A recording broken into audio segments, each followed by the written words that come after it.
Aujourd'hui, on parlera des propriétés chimiques des oses et on commencera par l'oxydation des aldoses. Et là, je m'arrête. Pourquoi on n'a pas dit oxydation des oses, c'est-à-dire et les aldoses et les cétoses?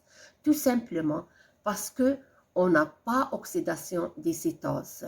Si l'oxydation elle est douce, les cétoses ne sont pas oxydées. Si elle est forte, les cétoses sont détruits. Alors, l'oxydation des aldoses, on a trois types. L'oxydation douce ou ménagée, en présence de l'iode ou le brome, qui touche le carbone 1 et transforme la fonction carbonylique CHO en fonction acide COOH. Et on passe d'un aldose à un acide aldonique. Donc, si on dit onique, ça veut dire c'est le 1 qui est touché. Et tout le monde remarque que l'iode et le brome ne contiennent pas du OH. Donc, d'où vient ce OH? Eh bien, vient du milieu alcalin. Et le milieu alcalin, tout le monde sait que c'est un milieu riche en OH-, alors que le milieu acide est riche en H+, en proton H+. Alors, la deuxième oxydation, c'est une oxydation très énergétique, forte, en présence de l'acide nitrique, H1O3, qui transforme un aldose en acide aldarique, arique. Elle touche le 1, c'est-à-dire la fonction carbonylique CHO, et la dernière fonction alcool primaire CH2OH. Si on parle des exhaustes, elle touche le 1 et le 6. Et on a un acide arique. Si on dit arique, ça veut dire 1 et 6. Alors que la troisième oxydation, aussi c'est une oxydation forte, très énergétique, avec protection de la fonction carbonylique. Comment on la protège pour qu'elle ne réagisse pas? Avec une méthylation faible. On ajoute un CH3. Elle touche seulement donc le dernier carbone qui porte la fonction alcool primaire et elle transforme la fonction CH2OH en fonction acide COH. Donc, elle touche le 6 si on parle des exhaustes. Donc, en conclusion, on a trois types d'oxydation des aldoses. Douce, elle touche le 1. Forte, sans protection, elle touche le 1 et le 6 si on parle des exhaustes. Et forte avec protection, elle touche seulement le 6. Onique, c'est le 1. Arique, le 1 et le 6. Ironique, le 6. Alors, l'étudiant doit savoir que lorsque l'oxydation est douce, ménagée, elle est faible, et en présence du milieu alcalin, les cétoses sont transformées en aldoses. Cette réaction, on l'appelle la tautomérisation. Je donne quelques exemples de l'oxydation forte sans protection qui touche et le 1 et le 6, en présence bien sûr de l'acide nitrique. S'il s'agit du glucose, on aura un acide glycarique, arique, donc 1 et 6. S'il s'agit du galactose, on aura un acide galactarique. L'étudiant maintenant se pose la question, quelle est l'importance de cette oxydation des aldoses?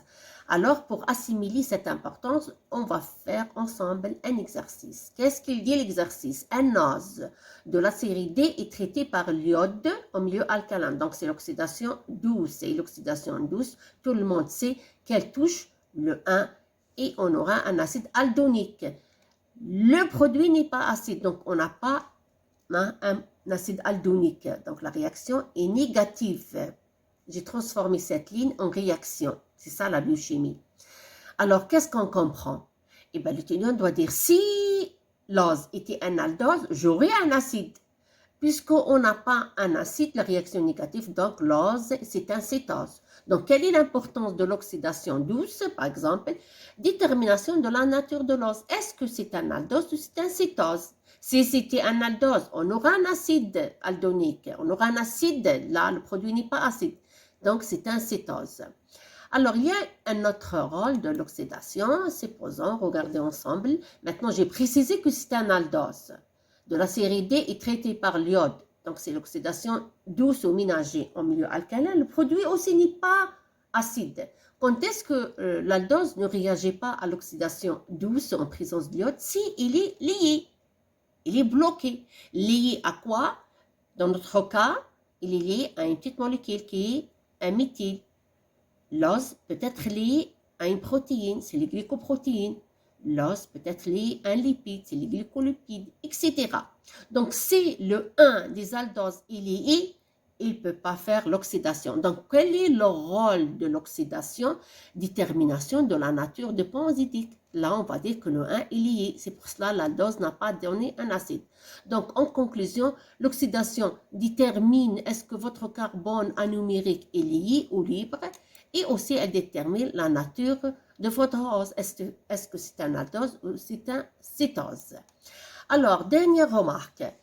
Parce que nous avons ensemble vu la structure cyclique des aldoses. L'étudiant doit savoir que l'oxydation cyclique des aldoses ne va pas donner un acide aldonique. Pourquoi?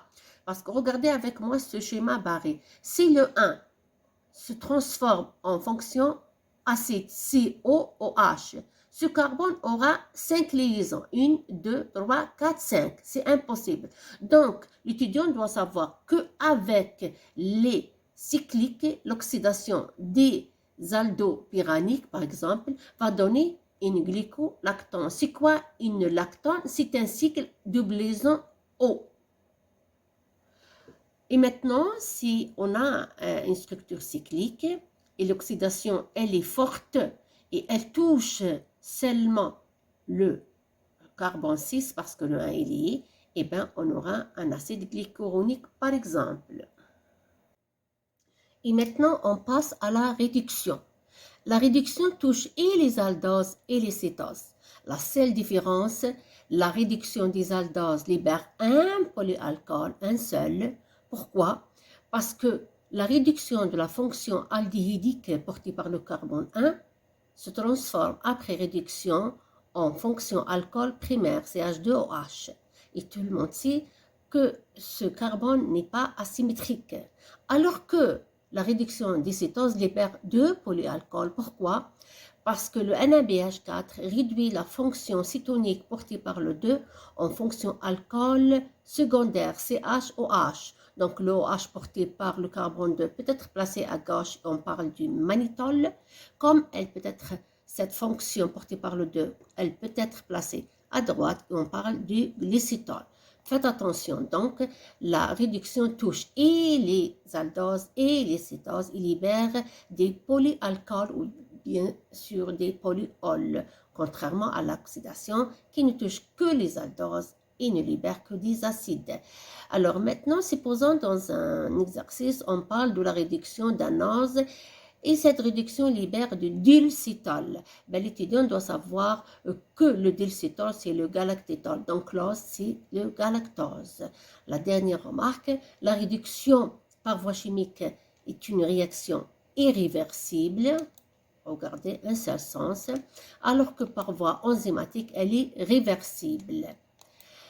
Alors, quelle est l'importance de la réduction? Pour dégager cette importance, on va faire ensemble un exercice.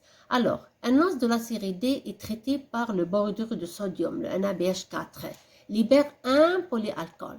Je transforme cette ligne, ces mots-là, en réaction, parce que c'est la biochimie. Alors, ORS plus NaBH4 libère un polyalcool. Il ne peut s'agir que d'un aldose.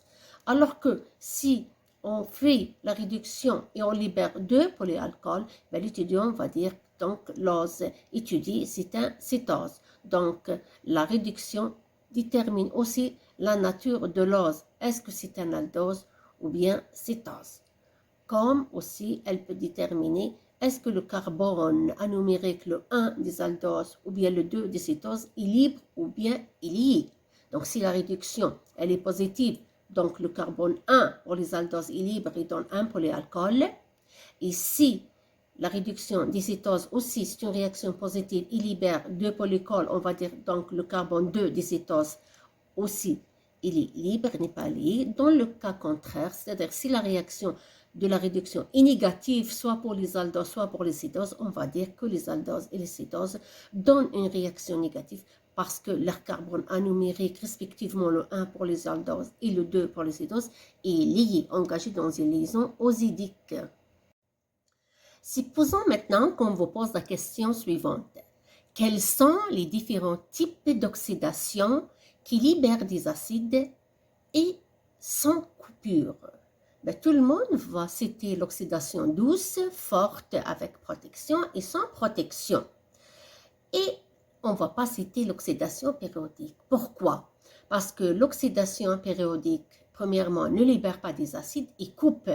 Elle coupe quoi? Elle coupe la liaison entre deux carbones voisins et libres. Elle coupe entre le 2 et le 3. Bien sûr, on coupe avec l'acide périodique HiO4. Alors, je peux couper entre le 2 et le 3. Pourquoi? Parce que le 2 et le 3 sont voisins porteurs de OH libre. Je peux aussi couper entre le 3 et le 4. Pourquoi? Parce que le 3 et le 4 sont voisins porteurs de OH libre. Je peux aussi couper la liaison entre le carbone 4 et le carbone 5. Pourquoi? Parce que le 4 et le 5 sont voisins porteurs de OH libre. Et je peux aussi couper entre le carbone 5 et le carbone 6. Pourquoi? Parce qu'ils sont porteurs de de OH libre. Ils sont voisins. Maintenant, passons à la structure cyclique. Alors, je peux couper entre le 1 et le 2, parce que le 1 et le 2 sont voisins, porteurs de OH libre, ils ne sont pas liés. Je peux couper entre le 3 et le 4. Je coupe quoi? La liaison entre le carbone 3 et 4. Pourquoi? Parce que le 3 et le 4 sont voisins, porteurs de OH libre. Je peux aussi couper entre le 4 et le 5. Pourquoi? Parce que le 4 et le 5 sont des carbones voisins, porteurs de OH libre. Mais je ne peux pas couper entre le 4 et le 5. Pourquoi? Parce que le 5 son OH est lié. Alors, je ne peux pas aussi couper entre le 5 et le 6. Pourquoi? Parce que le 5, c'est vrai, il est voisin du carbone 6, mais son OH est lié. Donc, je rappelle que l'oxydation périodique était l'une des objections qui ont rejeté la structure linéaire et adopté la structure cyclique. Pourquoi? Parce que expérimentalement, on n'obtient pas les mêmes produits, le même bilan de l'oxydation périodique. Regardons le bilan de l'oxydation périodique. Alors, je rappelle que deux coupures successives, libère un acide formique. Je rappelle que la fonction alcool secondaire de coupures successives donne une molécule d'acide formique de formule ACOH.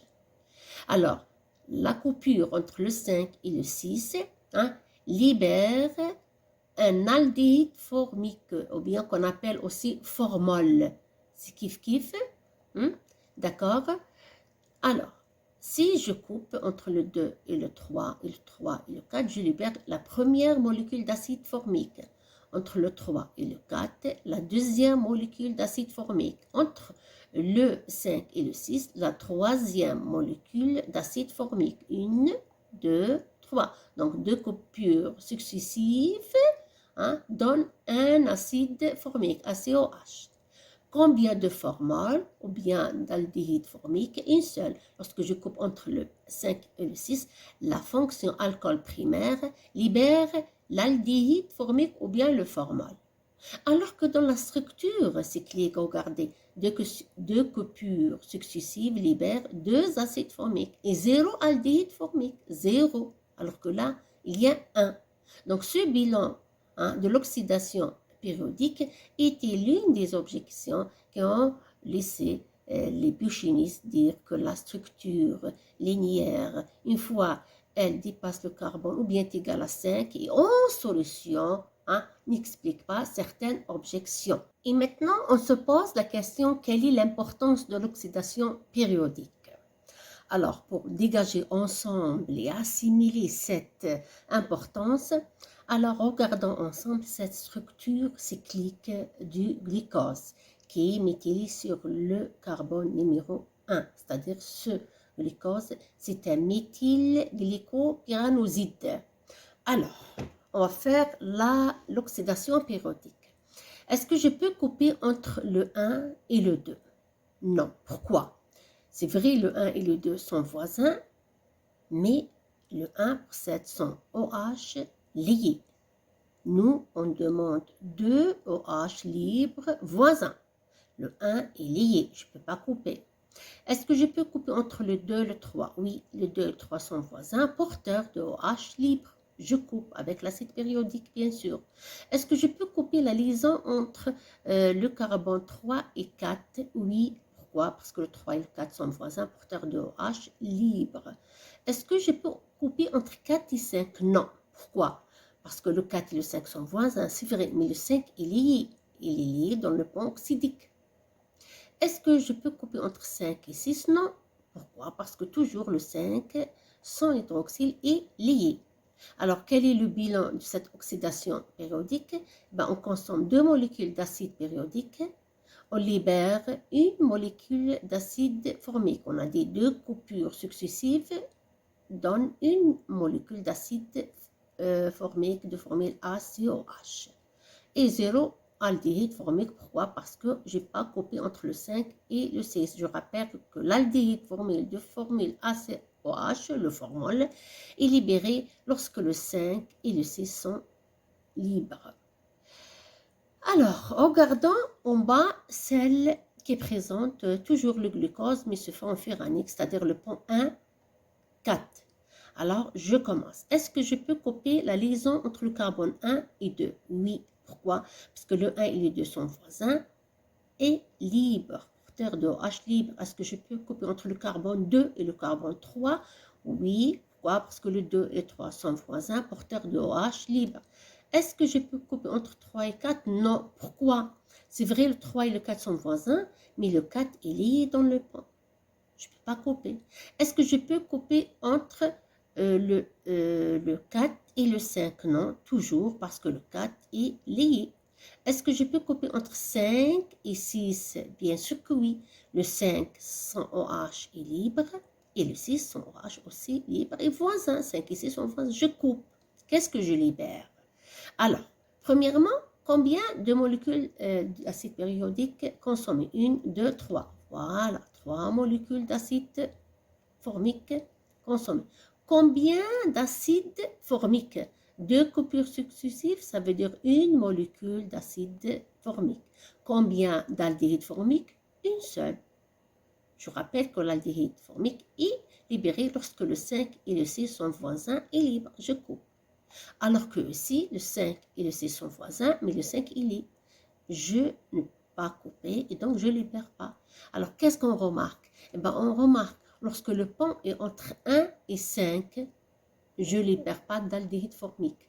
Donc ça veut dire que lorsque par exemple dans un exercice, on vous dit on a coupé et on a libéré 0 aldéhyde formique, directement l'étudiant va dire le pont 1, 5. Donc l'oxydation périodique détermine le pont oxydique.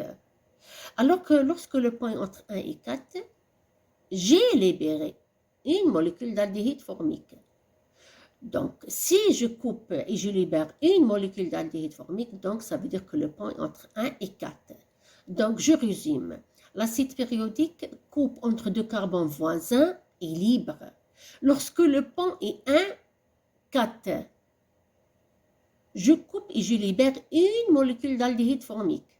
Lorsque le pont est 1, 5, toujours je coupe, mais je ne peux pas libérer une molécule d'aldéhyde formique, 0. Donc, là aussi, l'étudiant doit comprendre que l'acide périodique va déterminer la nature de pont oxydique, donc 0 aldéhyde formique, 1, 5, 1, une molécule d'aldéhyde formique, ça veut dire pont 1, 4, furan, purane. Je rappelle que le pont oxydique, c'est une liaison intramoléculaire à l'intérieur de la molécule. Et on a 2 types de ponts oxydiques, un 4 et un 5 pour les aldoses. 2, 5 et 2, 6 pour les cétoses. Alors que le pont oxydique, lorsque le carbone anomérique est lié, on parle de pont oxydique. Alors, j'explique comment l'oxydation périodique détermine le pont oxydique. Regardez cette molécule qui présente le glucose dont le 1 est libre. Lorsqu'on a coupé, on a consommé premièrement 3 molécules d'acide périodique. Alors que dans celle-là, on a seulement consommé 2 molécules d'acide périodique.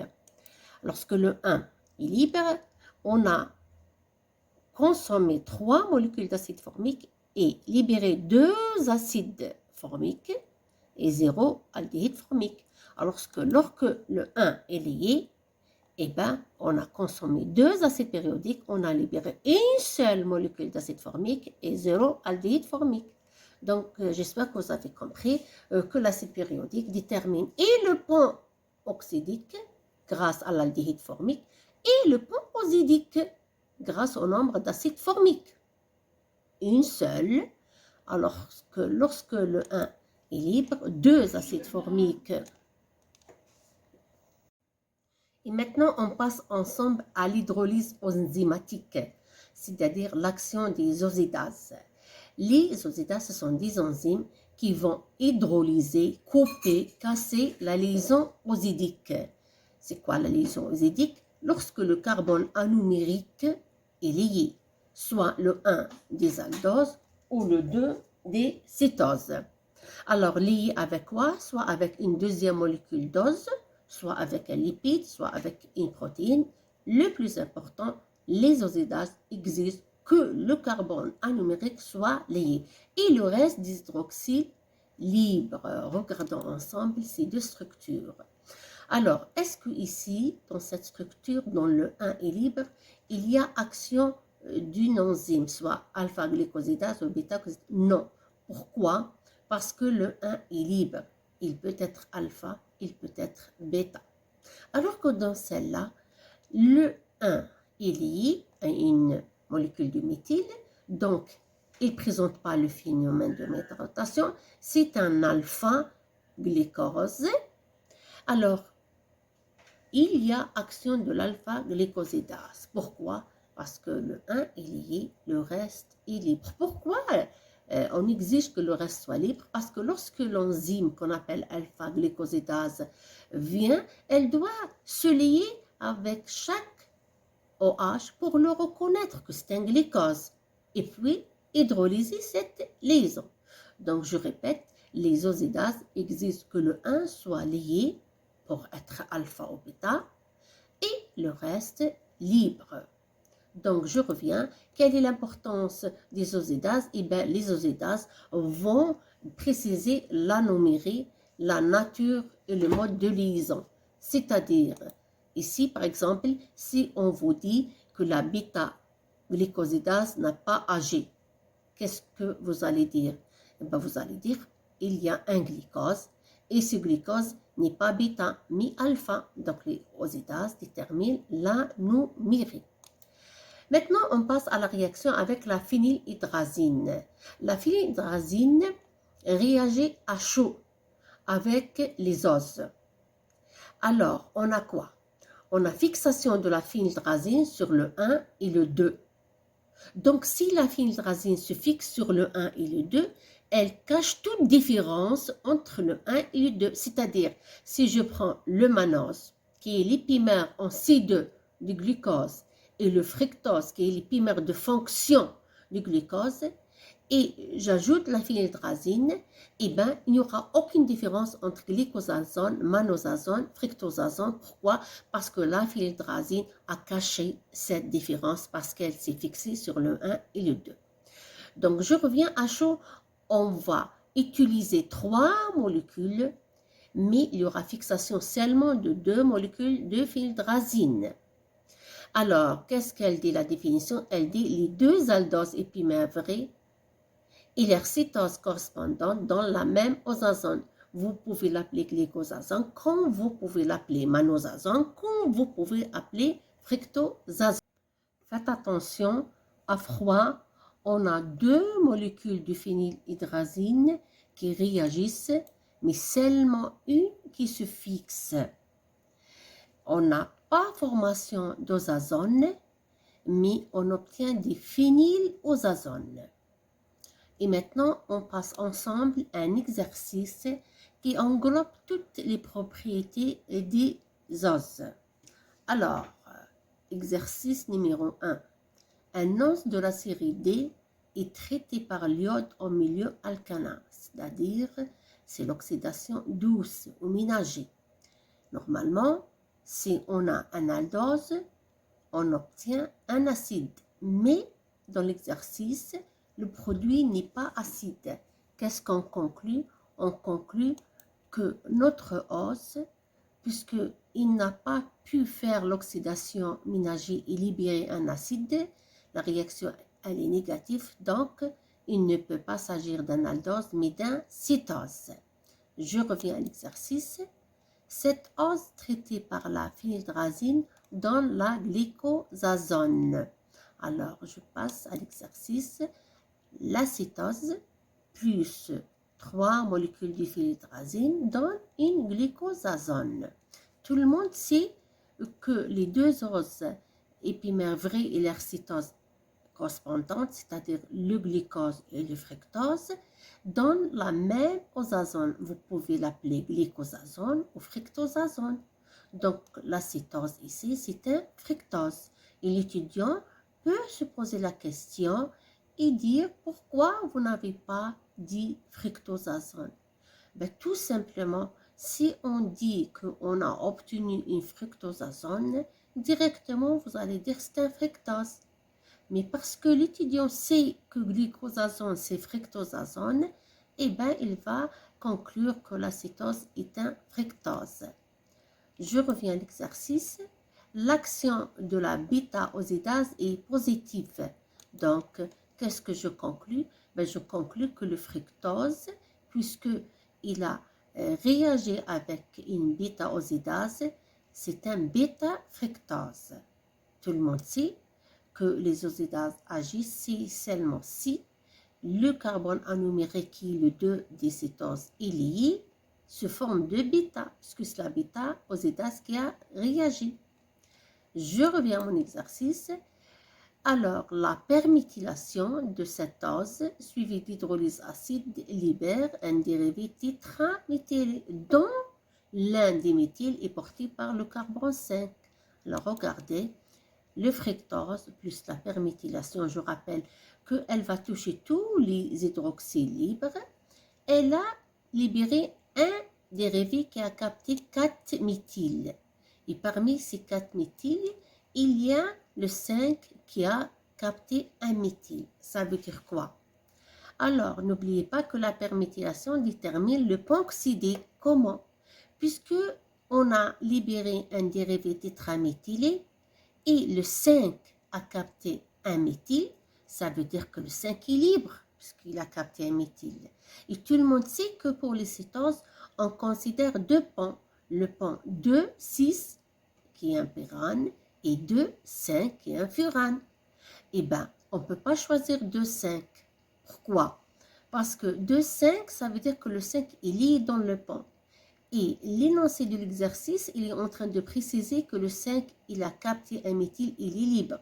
Donc, le pont, c'est 2, 6, et c'est ainsi qu'il pyrane. Alors, on refait l'exercice avec cette structure-là. C'est-à-dire la structure du fructose se forme pyranique et se forme bêta.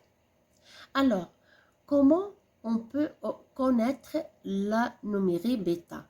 Eh bien, si le pont est 2, 6, l'étudiant doit considérer le plan en perspective. C'est ça le plan en perspective.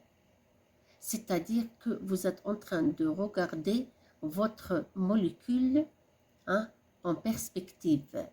Alors, si l'hydroxyle porté par le 2 est en haut par rapport au plan de perspective, eh bien, c'est bêta. Je vais faire la méthylation. La méthylation, tous les hydroxyles libres vont capter un méthyle. Qu'est-ce que j'obtiens? J'obtiens le 1 qui a capté, le 2, le 3, le 4 et le 5. J'obtiens un dérivé pentaméthylé, c'est-à-dire un fructose qui a capté 5 méthyles, alors que l'exercice est très clair, on capte 4 méthyles.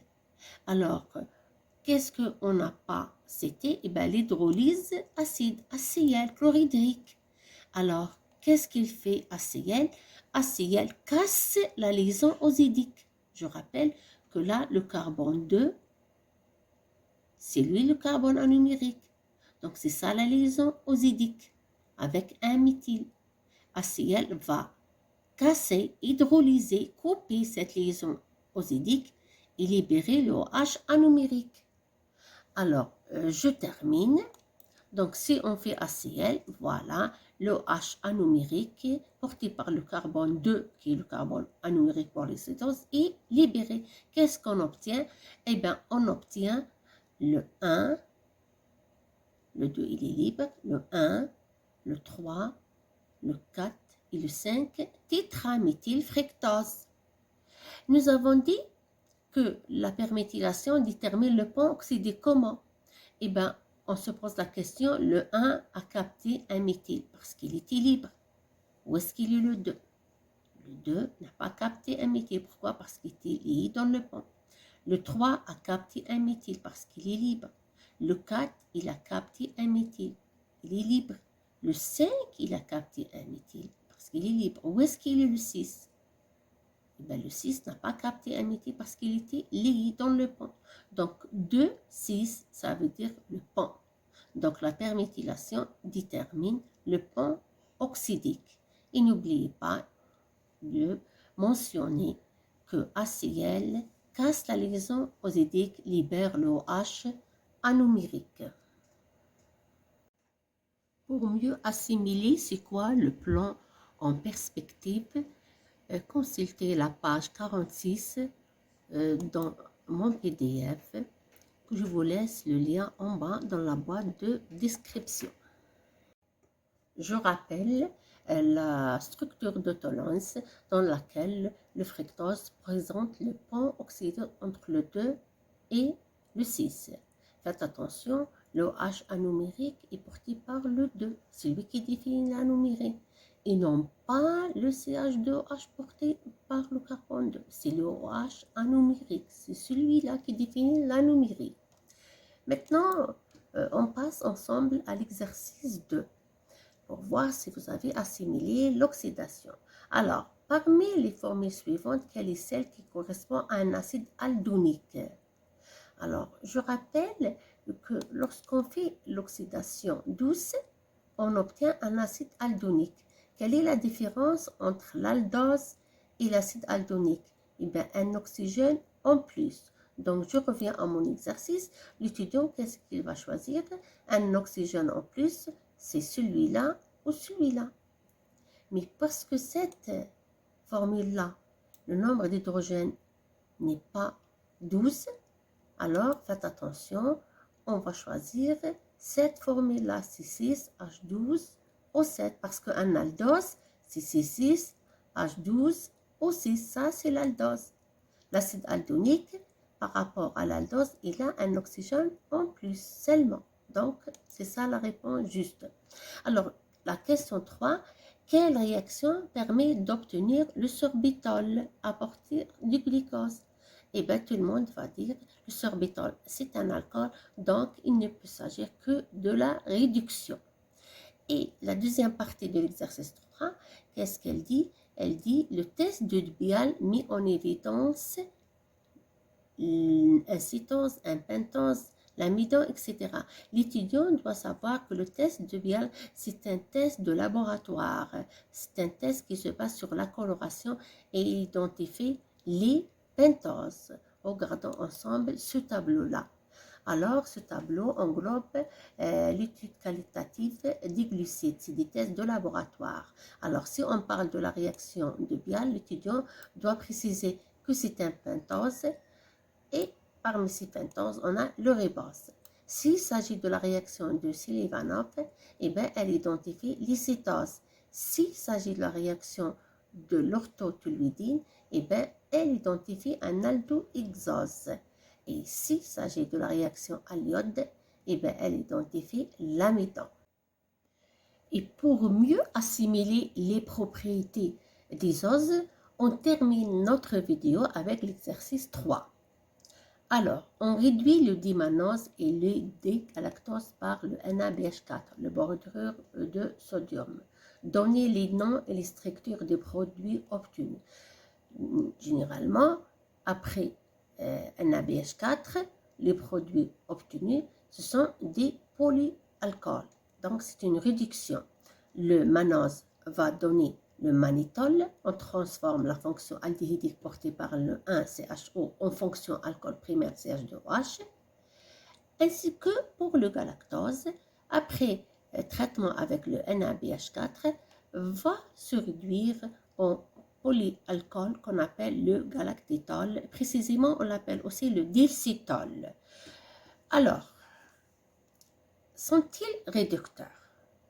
Le démanitol et le dégalactétol ne sont pas réducteurs. Pourquoi? Parce que la fonction aldéhydique portée par le 1 de former CHO a disparu, a été remplacée par une fonction alcool primaire de former CH2OH. Sont-ils optiquement actifs? Alors, je rappelle, c'est quoi une molécule chirale ou une molécule optiquement active? Elle doit posséder au moins un carbone asymétrique. On a 1, 2, 3, 4. Pour chacun des alcools, on a 4 carbones asymétriques, plus que 1. Et ne possède pas un plan de symétrie. C'est quoi un plan de symétrie? Le plan de symétrie, c'est une sorte de miroir intramoléculaire à l'intérieur de la molécule qui partage votre molécule en deux parties égales en atomes. Et on se pose la question, est-ce que la partie qui est en haut est l'image de la partie qui est en bas? Non, ce n'est pas l'image. Donc, qu'est-ce qu'on dit? On dit que le magnétol ne possède pas un plan de symétrie. S'il ne possède pas un plan de symétrie et il a au moins un carbone asymétrique, il a 4 carbones, eh bien, le magnétol n'a pas un plan de symétrie. Donc, c'est un alcool actif, c'est une molécule chirale ou active. On passe au galactétol qu'on appelle aussi dilcétol.